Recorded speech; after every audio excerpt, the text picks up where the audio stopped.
Bienvenidos a Vino al Natural, el podcast de vino natural en español.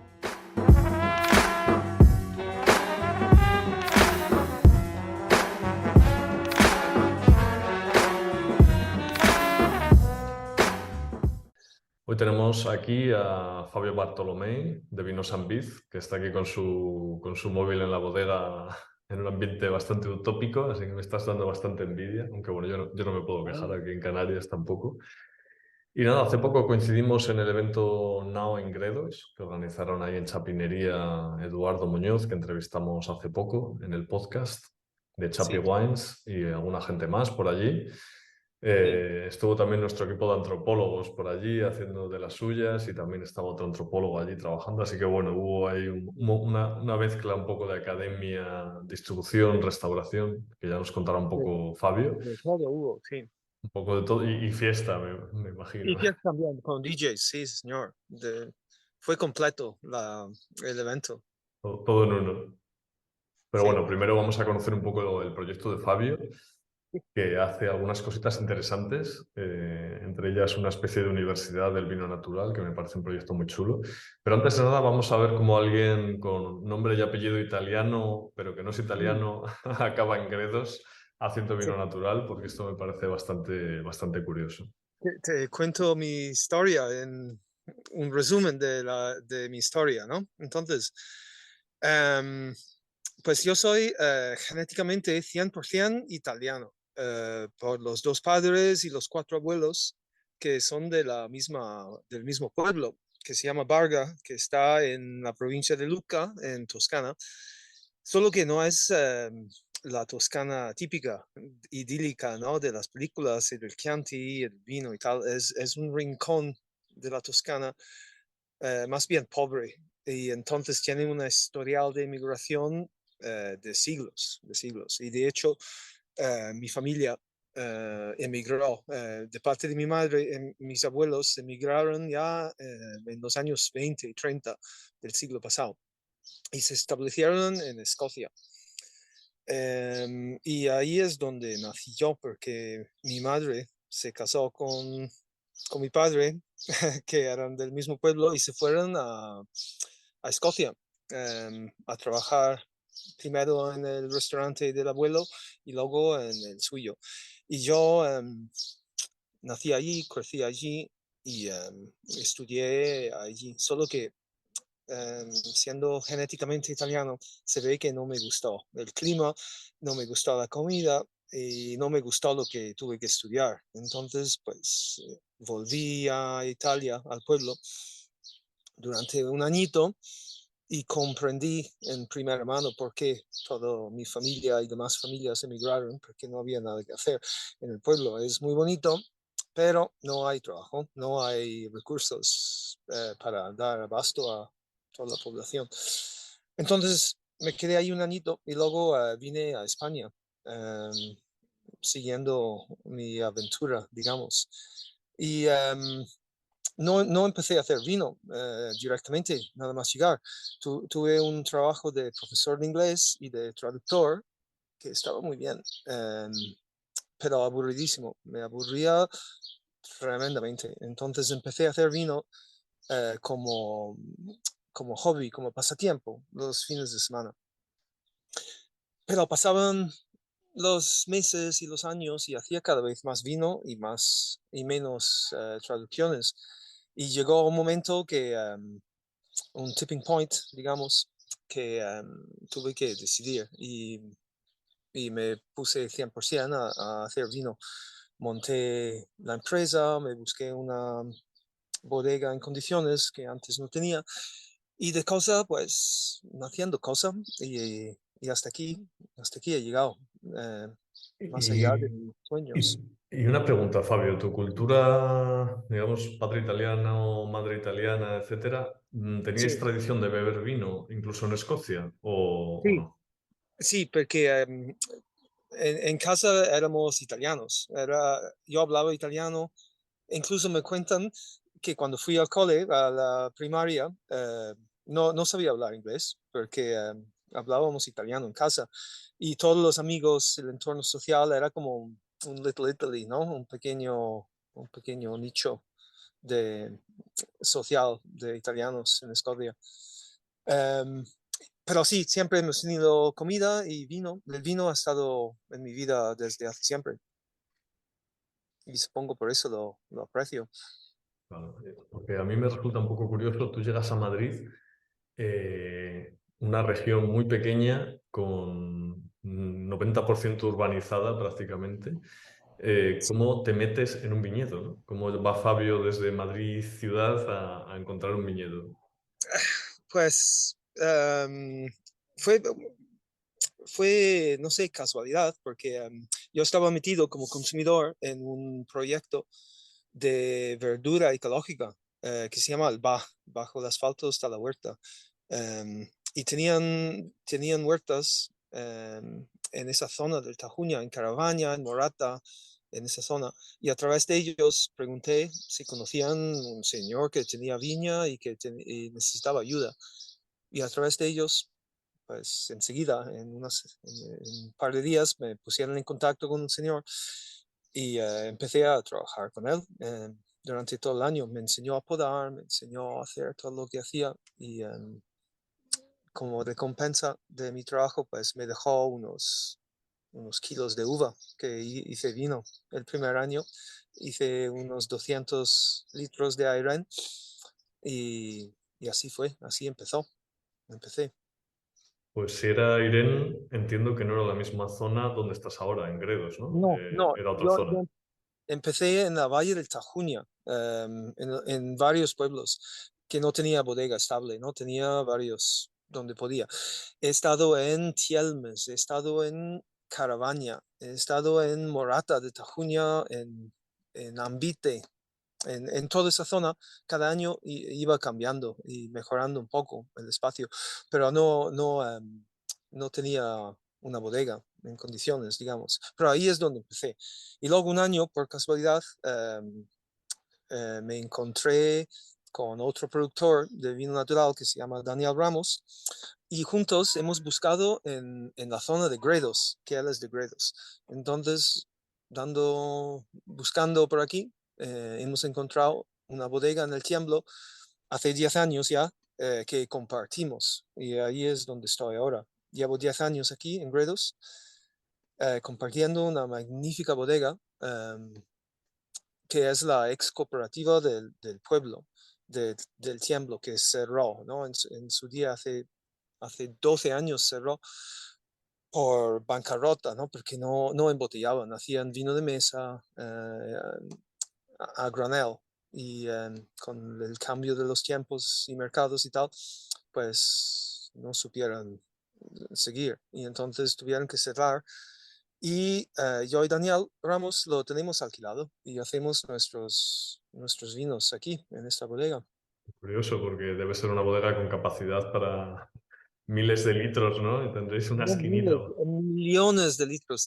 Me han contado, técnicamente tiene capacidad de 1,2 millones de litros, pero me han contado los vecinos que hacían 2 millones de litros y Wow. con capacidad de 1,5, porque al inicio hacían vino, al inicio de campaña, lo fermentaban rápido, lo vendían rápido en 3 semanas y les daba tiempo para vaciar los depósitos y llenarles otra vez con la uva que venía tardía. Imagínate, 2 millones de litros es lo que hacían. Impresionante. Ahora mismo nos hacen 2 millones de litros, vamos, Alucinante. en todo Gredos. Bueno, nos habla también de cómo ha cambiado el patrón de consumo, ¿no? De que antes la Sí, gente de la propia cooperativa se llevaría para casa cada uno, pues igual 50, claro, 100 litros para la familia y eso a medida que esa exacto. generación desapareció, pues se acabó, ¿no? Sí, eso es, sí, es una cosa histórica, cultural y social. Pero es interesante también cómo esas cooperativas no fueron capaces de adaptarse, ¿no? De ver venir que desaparecía el consumo, que había que embotellar, que había que buscar vinos de calidad y demás. Claro, es una pena, sí, no me lo explico, no sé por qué. porque pasa lo mismo en toda España, más o menos. Cada pueblo tenía su bodega y yo creo que el 80-90% están cerrados o dedicándose a otro negocio. No lo sé, no Claro. me lo explico. Además es muy curioso porque, bueno, yo tengo una base de historiador, ¿no? Y cuando tú miras qué es lo que fue pasando, ¿no?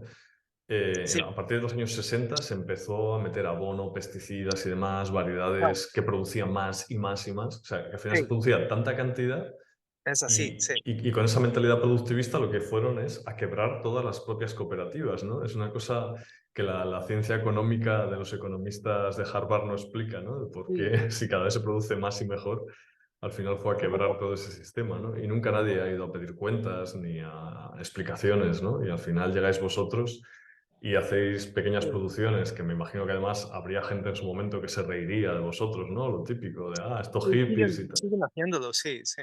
Em, Porque no lo sé, es una falta de conocimiento del mercado, ¿no? De que hay hoy en día. Entonces, los viticultores aquí y de todas partes no tienen los conocimientos económicos y globales y de marketing.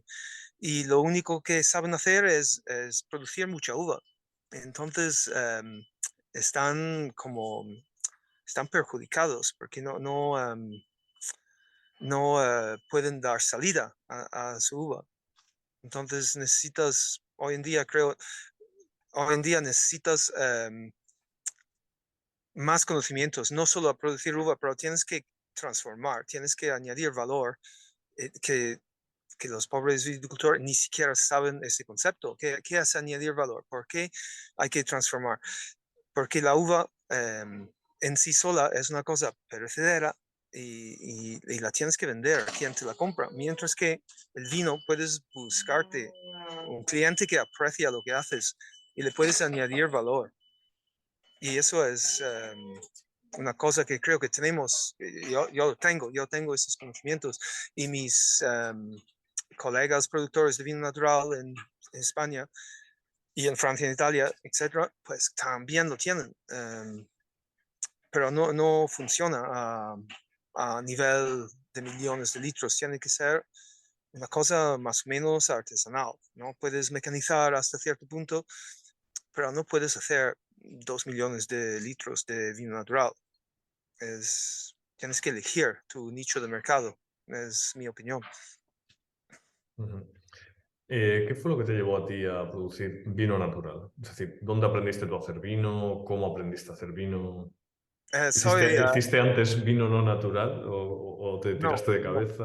no, yo soy autodidacta, no, nunca he estudiado vino, fermentación, enología, nada. Em, Empecé, como te dije antes, un poco como pasatiempo, como hobby, los fines, y luego la cosa se fue tomando su propia iniciativa. Iba más, siempre iba más, porque me apasionaba, me gustaba, entonces aprendí leyendo libros y hablando con otros productores y equivocándome, haciendo pruebas y experimentos y aprendiendo sobre la marcha. Um, y así sigo. Aprendizajes técnicos, no lo sé.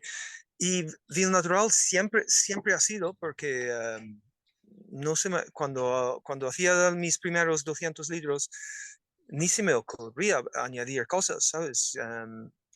Era como natural, como me salía como natural. El vino, con mis pocos conocimientos de entonces, hay que coger zumo y fermentarlo y meterlo en botella. Y eso es lo que hice. Y es lo que sigo haciendo realmente, solo con más medios y más cantidad y más criterio.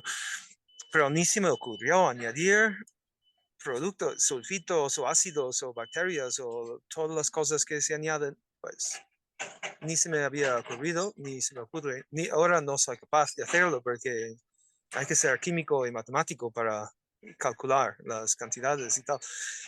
Y no, ni siquiera quiero saber cómo se hace para no caer en la tentación, ¿sabes? Entonces, yo empecé así. ¿Y cuándo fue la primera vez que te diste cuenta de que lo que tú hacías lo hacía más gente en España y que había una cosa llamada vino natural y una movida y tal? O Eso sea, es muy curioso, es muy interesante. Eso fue una anécdota, un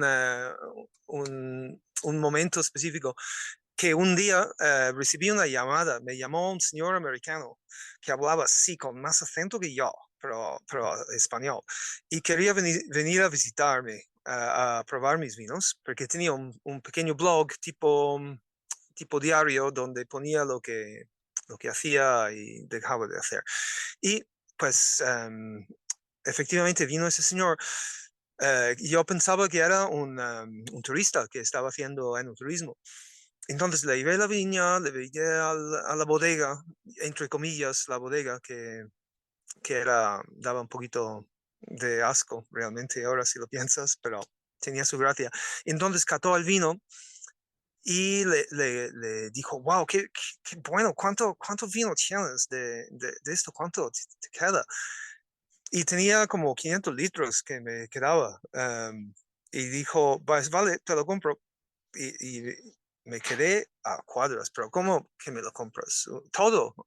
¿O una caja o cuatro? ¿Qué quieres? Y dice, no, no, te compro todo, porque resulta que no era un turista, sino un importador de, entre comillas, vinos naturales, que resulta que es lo que estaba haciendo durante años sin saberlo.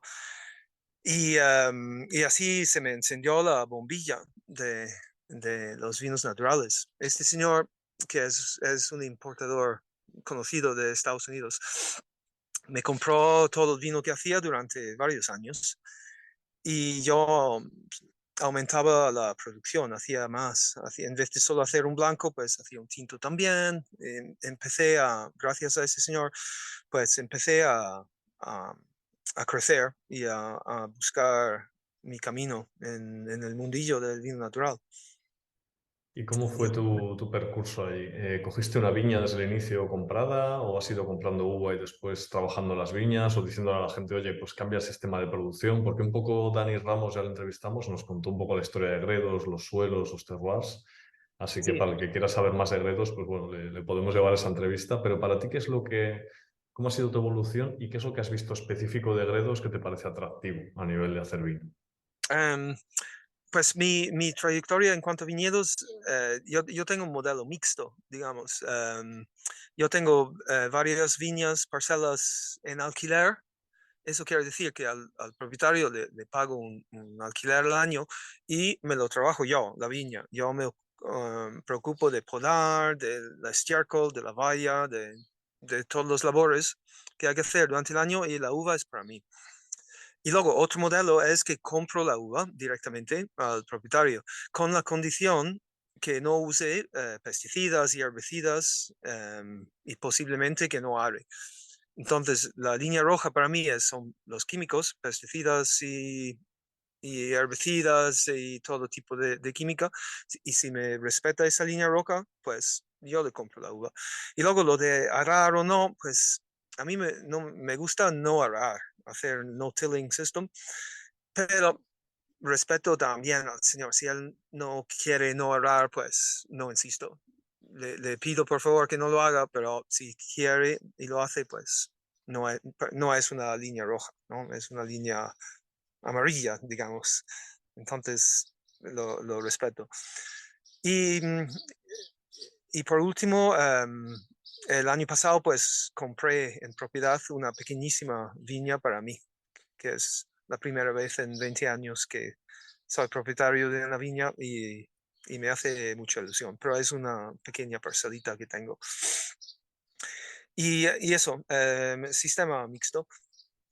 Y lo que me gusta de Gredos es la diversidad, la, ¿cómo diría? Pues sí, la diversidad en todos los sentidos. O sea, que es todo lo contrario de Castilla-La Mancha, por ejemplo, con todo el respeto a los castellano-manchegos y su uva, pero aquí es todo al contrario. Aquí tenemos, pues, altura, alta montaña. Aquí en el Tiemblo estamos a 700 metros más o menos, pero te puedes ir más alto, puedes ir a más de 1000 si tú quieres. Y luego tienes diferentes orientaciones. Puedes tener una cara norte con más frío, una cara sur con más calor. Tenemos ríos que cruzan el Tietar y el Alberche y más ríos más pequeños. Tenemos excursión térmica tremenda, día-noche. En verano puedes estar a 40 grados durante el día y fresquito durante la noche. Y durante el año también. En invierno, bastante frío. Es un clima continental que viene muy bien para la uva. Y luego los subsuelos es casi todo granítico, que viene bien con unos fallos geológicos de pizarro, ¿no? Eso también es interesante a nivel de viticultura. Y ¿qué más? Por último, pues no hay grandes extensiones de kilométricas de viñas. Son todas parcelitas pequeñas. Muy difícil encuentras una hectárea todo junto. Son casi todo menos de una hectárea, menos de media hectárea. Que es muy interesante porque el monocultivo para mí siempre es malas noticias por la falta de diversidad y las posibles enfermedades y plagas de insectos que aquí no tenemos, que yo no tengo, vamos. Entonces, sí, eso, Gredos, perfecto. Lo único que falta en Gredos, a mi aviso, es los productores de vino. Hay de todo, toda la geología, el clima, la uva diversa, pero no hay productores de vino. O somos 4, somos 5 gatos, que no, comparado con Borgoña, por ejemplo, que es del mismo tamaño que Gredos, digamos, pero hay miles de bodegas y de bodegas naturales, pues cientos, mientras que aquí es un desierto. Impresionante. Gredos, que era una zona que vamos, producía millones de litros, abastecía a Madrid y a varias Claro, capitales de Castilla y León, ¿no? Y sí, esta tal. Bueno, sí, es interesante pensar el hecho de que, bueno, esa altura os da pHs más bajos, que es importante también para elaborar vino natural. Y luego el tema de no arar, ¿lo haces por el tema de la sequía y la lluvia? ¿O cuál es tu visión de cómo puedes elaborar un vino natural hoy? Sé que en las charlas de Nao en Gredos, que ahora te preguntaré, hablaste un poco de estos sistemas de cultivo, me parece muy interesante, no todo el mundo lo está teniendo en cuenta. Y me parece muy importante este tema de no arar, de mantener la microbiología. Hay un debate ahí en el mundo del sí, vino natural, ¿no? De no arar, si arar, cómo sí. introducir los nutrientes, etcétera. ¿Cuál es tu visión? Um, yo lo veo que más de viticultor, ¿sabes? En el sentido de cuidar las cepas, las viñas, me veo más como cuidador del suelo.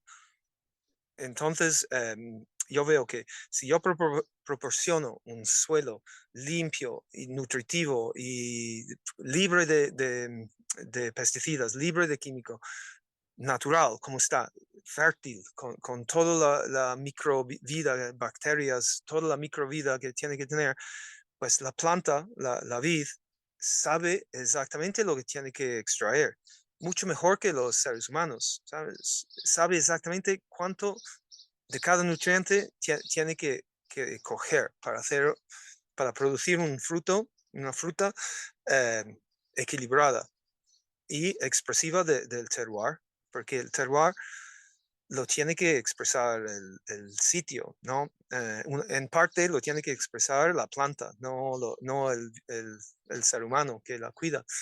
Entonces, proporcionando un suelo limpio, sobre todo limpio y nutritivo, yo creo que con eso es suficiente. No hace falta aportar nitrógeno, potasio, cobre o lo que todos esos sistemas de abono no hace falta, es innecesario. Y si lo haces, te vas a equivocar, porque vas a aportar demasiado de alguna cosa y no suficiente de otra.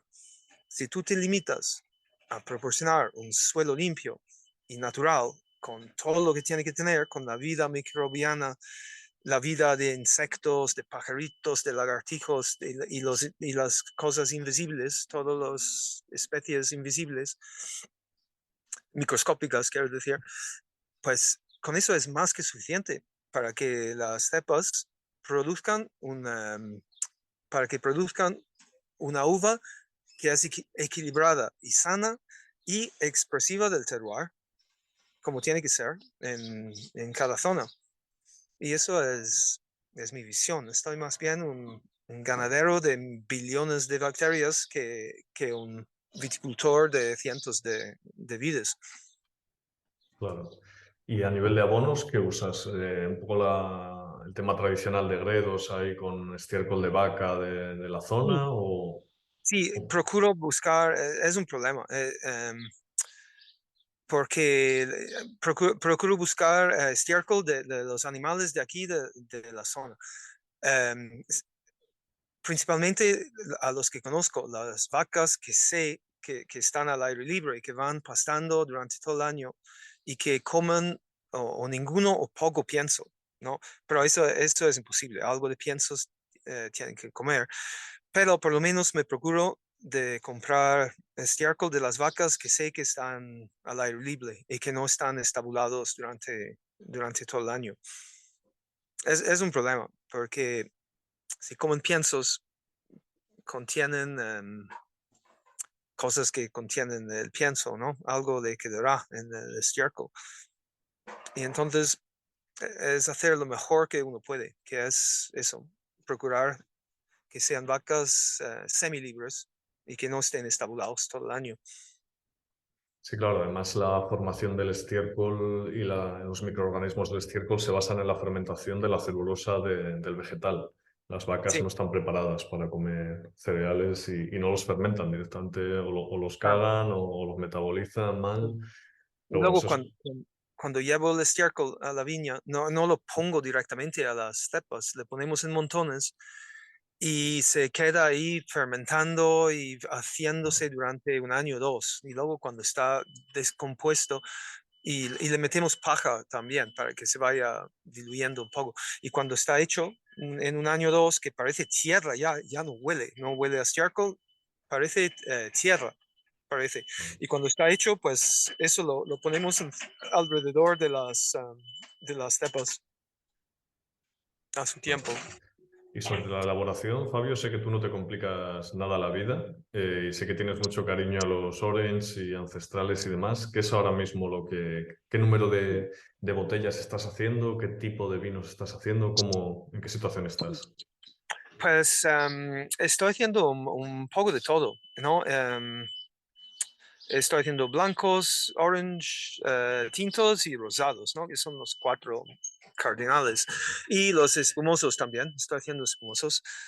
Lo que pasa es que la proporción, porque yo total hago unos 25, 30 mil botellas, ¿no? Que no puedo más hacer yo solito sin más personal o más medios. Es el límite que tengo, ¿no? El techo, que son 30 mil. Entonces la proporción de los vinos, de blancos, tintos, naranjas y tal, eso varía durante los años. Y últimamente me estoy dando cuenta que estoy haciendo más orange y más pet nuts. ¿Por qué? Porque es lo que me gusta a mí, personal, es lo que me emociona más. Y tintos crianza con barrica, pues le estoy haciendo menos, porque a mí personalmente no me gustan tanto como los otros vinos que he dicho. Entonces, son decisiones a tomar, decisiones estratégicas. Y, y el criterio, me estoy dando cuenta, es el criterio personal de lo que a mí me gusta. Porque si a mí me gusta y me apasiona y me emocionan estos vinos, pues saldrán mejor con el cariño y el cuidado que les pongo. Mientras que los otros, pues aunque les hago bien, no salen con tanto cariño y no son tan ricos, en mi opinión. Y porque si no, serían demasiados vinos que hacer. Tendría que hacer 40 vinos diferentes y que técnicamente les podría hacer, pero no es práctico. Tengo que elegir y buscar los criterios. Y el criterio, me he dado cuenta que es esto. Es el criterio que lo que me gusta a mí. No es de criterio de mercado, de técnicas o de equipos que tengo o no tengo. Es lo que a mí me gusta. Y ahí es donde voy. Voy a hacer cada vez más vinos que me gustan y menos vinos que me gustan menos. y así es como elijo. Está guay porque es el método al revés, ¿no? De las bodegas comerciales. En lugar de mapear cómo está el mercado y elaborar el Sí, producto, ¿no? Que es como hacen las industrias que ahora elaboran vinos sin claro, sulfitos y demás, es como, bueno, yo hago lo que me gusta y ya encontraré a quien le guste, ¿no? exacto, Está bien. justo. Es así al revés. Siempre encuentro a alguien que le gusta. Incluso los vinos, los tintos crianza, por ejemplo, que a mí no me gustan tanto, pero los pocos que hago gustan a alguien y eso es. Funciona así, al No, y al revés. final hay que tener un vino para cada cliente, ¿no? O sea, siempre vas a encontrar a alguien que le gusta un Rioja, un Ribera y su versión natural, entre comillas, también le gusta. Bueno, cambiando un Sí, poco de tema, Fabio, sí. ¿cómo ves, cómo viste el evento Now in Gredos? Yo sé que un poco después, lo que estaba por debajo de ese evento era buscar un poco una definición, entre comillas, de vino natural, etcétera. Mm. ¿Cómo viste el evento y cómo ves estos debates? ¿A ti qué te parece? ¿Estás a favor, en contra de buscar una definición o tú lo tienes claro y De crees los que no hace debates. falta definir mucho más? No, a mí me pareció muy bien cómo estaba organizado el debate, ¿no? Digo, el evento, porque había un poco de todo. Había, por ejemplo, el clásico degustación de vinos, ¿no? Había 40 productores con sus mesitas y degustación durante el día. Y luego estaba muy bien cuidada la comida, porque no, el vino para mí no es solo aperitivo para tomar, pero también tomar cuando comes, ¿no? Eso está muy bien. Lo puedes catar los vinos por sí solos en copa y también disfrutarles con comida, que es diferente. Y luego estaba el tema, las ponencias y los debates, las charlas con personas, cada uno con su especialidad, ¿no? Y hablando, y eso es súper interesante, me gusta, um, para profundizar más, ¿no? Y hablar con personas sobre lo que te interesa. Y, qué decir, a mí me tocó hablar del vino natural en general y de la escuela de vinos que estoy montando aquí en Gredos. Y otras charlas también interesantes, ¿no? Cada uno podía elegir lo que iba a escuchar. Yo estuve dándola por videoconferencia después de ti y no me enteraba muy bien de la gente que había por allí. Sí que había mucho viento, yo no oía ni veía nada. Sí, ha habido uno, creo que de Pablo Alonso, que iba a hablar. Yo. Perdón, claro, eres tú. Ay, Dios mío. Sí. Estoy fatal, de últimamente de la cabeza, perdón. Sí, tuviste que hablar. Estás bebiendo vino convencional, Fabio. Ya, me has pillado, sí. Sí. No, mira lo que está viviendo. Mira, está viviendo Jo, cerveza convencional. una Será, cerveza, la será eso. competencia. Joder, sí. Y entonces sí, la intervención esa por vídeo fatal, sí, no se escuchaba, no se escuchaba. Es una pena, pero bueno, En estas en cosas general, hay que estar allí. sí, sí.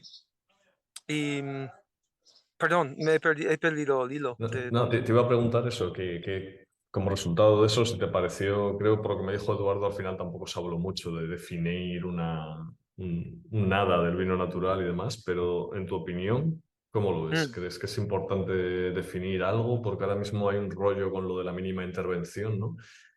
Un montón de podcasts y distribuidores que están mezclando mínima intervención con vino natural y bueno, aquí por lo menos a nosotros en Canarias nos es un problema porque hay ya, 90 productores de vino de mínima intervención y 3 o 4 de vino natural, ¿no? Y al final son ya. 94 de mínima intervención, ¿no? Y eso, a ver, a nivel Sí, comercial es un problema, pero también a nivel filosófico, ¿no? Porque no es lo sí. mismo. Por ejemplo, a nivel filosófico, a mí me parece muy interesante, ¿no? Y me encanta hablar de eso hasta cuando quieras. Se puede hablar y disfrutar, y si tienes personas que están dispuestos a escuchar y hablar y intercambiar opinión, pues puede ser súper divertido y súper interesante filosofiar, ¿no? El problema comercial sí que lo veo como un problema.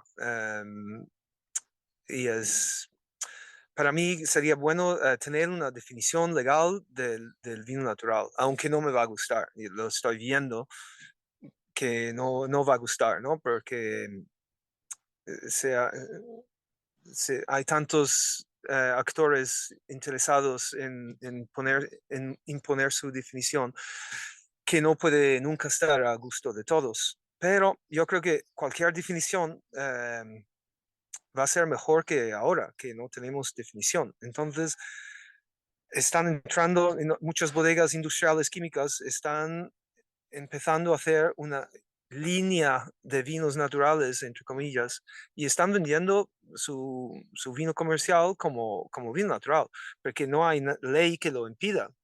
Pueden hacer el mismo vino y, por el motivo que sea, llamarlo vino natural. Y es legal, nadie le puede denunciar, porque no existe la definición. Lo único que existe es entre el mundillo del vino natural, que todos nos conocemos y tenemos consenso entre lo que es y lo que no es. Sabemos cuáles son los falsos, pero eso no nos ayuda, ¿sabes? Porque ellos los falsos vinos naturales le pueden vender en supermercados y en otros outlets, y el consumidor pues no sabe, no tiene protección, no tiene datos. Entonces, creo que una definición de un vino natural sería mejor de lo que hay ahora, que es el Wild West, es el sálvase quien pueda y el vamos huyendo para adelante. Una definición, aunque no me va a gustar o no guste a gusto de todos, creo que va a ser mejor que no tener nada. Eso es mi opinión. Sí, en Francia es lo que pasó un poco, que empezaban todas las grandes empresas a producir su línea de vinos naturales y eso es lo que llevó a que hiciesen un sindicato, ¿no? Con certificado y demás, porque claro que entre vosotros sabéis y sabemos quiénes son los que están haciendo vinos industriales naturales, entre comillas, Claro, pero el consumidor no lo sabe. El exacto. consumidor Sí, no es, es suficiente. Sí, es víctima del marketing 100%. exacto. Entonces un vino que ponga naturel o de origen Sí, natural o cualquier cosa de eso, es tan falso que... claro. Pero por otro lado es tomándolo en positivo, dándole el giro positivo. Si la industria química y convencional está empezando a hacer eso es porque han olido el dinero, han olido que aquí hay algo, o sea que algo estamos haciendo bien. Estamos haciendo un producto que gusta al consumidor. Y ahora estos falsos están empezando a imitar solo para comercializar y ganar dinero, sin la filosofía detrás. Yo creo que lo que acabará pasando es que va a haber vinos naturales hechos por empresas, naturales en el sentido de una definición estricta de no tienen residuos de pesticidas, no tienen metales pesados, uva ecológica y sin aditivos en bodega, es decir, un vino natural, Ojalá, industrial, sin ojalá, alma, sí, ojalá.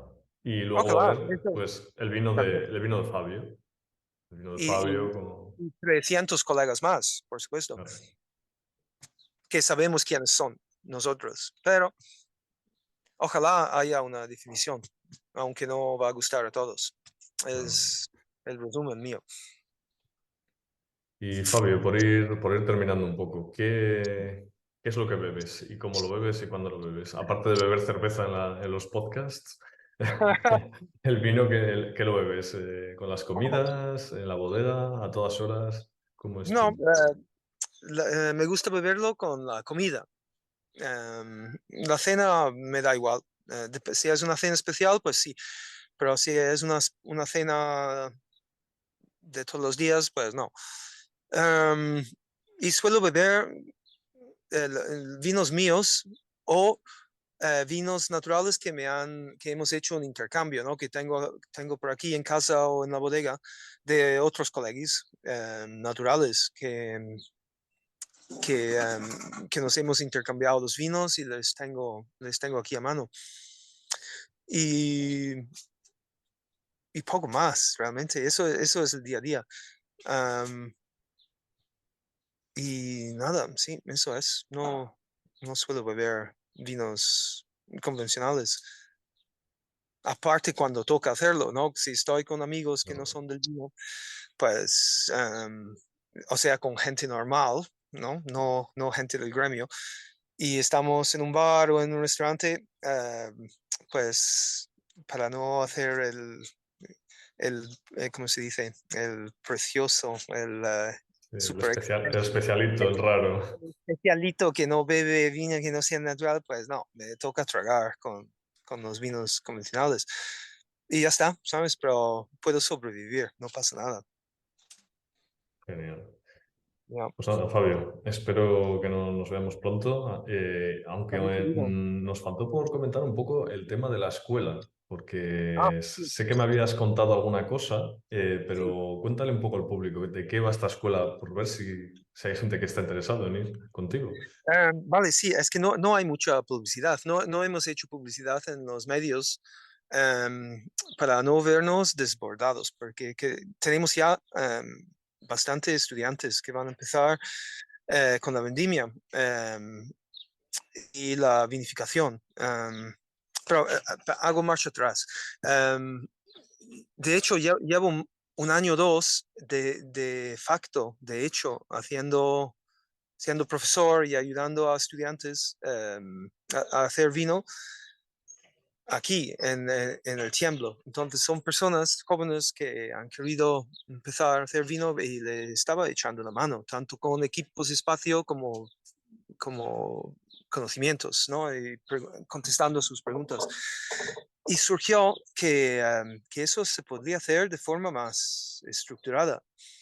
Entonces, con un socio, hemos alquilado otra bodega cooperativa en otro pueblo que se llama Hoyo de Pinares, que está a 20 kilómetros de aquí. Y esa bodega, que es parecida a esta, que cerró, lleva muchos años cerrados por los mismos motivos, pues le hemos alquilado, le hemos limpiado y en ese espacio vamos a hacer la escuela. Y tenemos prensas y equipos y depósitos y todo lo necesario para que los estudiantes puedan dedicarse a aprender a hacer vino y no necesitan comprar equipos. La escuela se lo proporciona todo. Entonces, los estudiantes pagan una cuota según los módulos y según el tiempo, que es flexible. Pueden venir 2 semanas o 8 semanas en diferentes épocas del año. Y en función de eso, reciben los conocimientos y las prácticas tanto para hacer vino como para cuidar las viñas. Y esos son los dos módulos principales. Luego tenemos dos módulos secundarios, digamos, que uno es económico, financiero, de marketing, de cómo funciona el mundillo del vino natural. Y administrativo, ¿no? Cumplir con la administración. Y otro módulo secundario es un módulo de cata, que vamos a traer gente que sabe catar vinos naturales y sabe explicar de manera diferente y no la clásica cata de Riojas donde analizan y buscan defectos y intimidan a la gente más que ayudarles a disfrutar. Entonces van a ser 4 módulos, 2 principales y 2 secundarios. Módulo de viña y módulo de bodega. Y económico y de cata. Muy interesante, creo que es muy importante aprender a catar de otro modo, es decir, no aprender a catar, aprender a Sí, beber, que creo que es la diferencia entre el vino natural y el vino sí. convencional, ¿no? Va, Y de- va enfocado a disfrutar y bueno, apreciar, tanto físicamente, organolépticamente, como culturalmente, la historia, el terroir, el productor y tal, pero enfocado a disfrutarlo, a gozar, no a buscar defectos o analizar y comparar con otro y dar uno 80 puntos y al otro 75. Nada de tecnicismos, es enfocado a disfrutar y conocer, tanto físicamente como cognitivamente, para a, disfrutar de ellos. a saber explicarlo, ¿no? Al final uno tiene que poder tener un vino delante y decir, vale, esto lleva levaduras, no lleva levaduras, lleva sulfitos, no lleva sulfitos, primero eso, ¿no? Y después ya me gusta, no me gusta, es ácido, no es Exacto. ácido, ¿no? Cosas básicas Sí, así. pues sí, Sencillas. eso es. Pues nada, Fabio, muchísimas gracias por atendernos y nada, esperamos Nada, vernos pronto. gracias a ti por hacer esta divulgación que haces en tu programa. Y suerte con la escuela. Mandaremos gente por allí. Muchas gracias. Venga, un Espero saludo, Fabio.